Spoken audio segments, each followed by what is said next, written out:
నిశ్చితార్థం జరిగి కొన్ని రోజులు కూడా కాకుండానే అప్పుడే బయటపడిపోతున్న నిజ స్వరూపాలు. ఇక అందరికీ తెలిసిన విషయమే రాహుల్ సిప్లిగన్స్ తను ఇప్పటికే సింగర్గా RRR మూవీలో బ్లాక్ బస్టర్ సాంగ్తో అన్ని తెలుగు రాష్ట్రాలతో పాటు హిందీ, తమిళ వంటి భాషల్లో కూడా మంచి పేరు ప్రఖ్యాతల్ని దక్కించుకున్నాడు.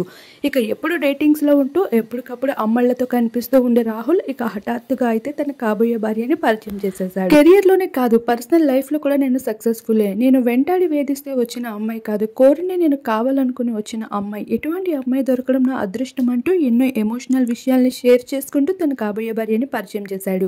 ఇక నిశ్చితార్థం కూడా ఎంతో గ్రాండ్ గా సెలబ్రేట్ చేసుకున్నాడు.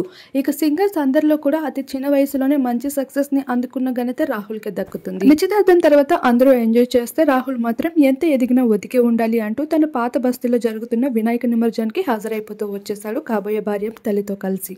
ఇక ఆ నిమజ్జనాలతో అందరితో కలిసి డాన్సులు వేస్తూ తన భార్యతో పాటు డాన్సులు వేయిస్తూ కనిపించడంతో అందరూ షాక్ అవుతున్నారు. అలానే తన భార్యకి ఇవన్నీ కొత్తగా ఉన్నాయంటూ కూడా షేర్ చేసుకుంది. రాహుల్ యాంగిల్ ఉండడం నేను చాలా షాక్ అవుతున్నాను అంటూ కూడా చెప్పుకొచ్చింది. ఇంతమంది జనాల మధ్యన ఉండడం ఇదే మొదటిసారి అంటూ కూడా తన కొన్ని మాటలు అయితే షేర్ చేసుకోవడం జరిగింది. ఇలా కొత్తదనాన్ని పరిచయం చేస్తూ రాహుల్ అయితే ఎంతో ఆనందంగా గడిపేస్తున్నాడు ప్రస్తుత కాలంలో.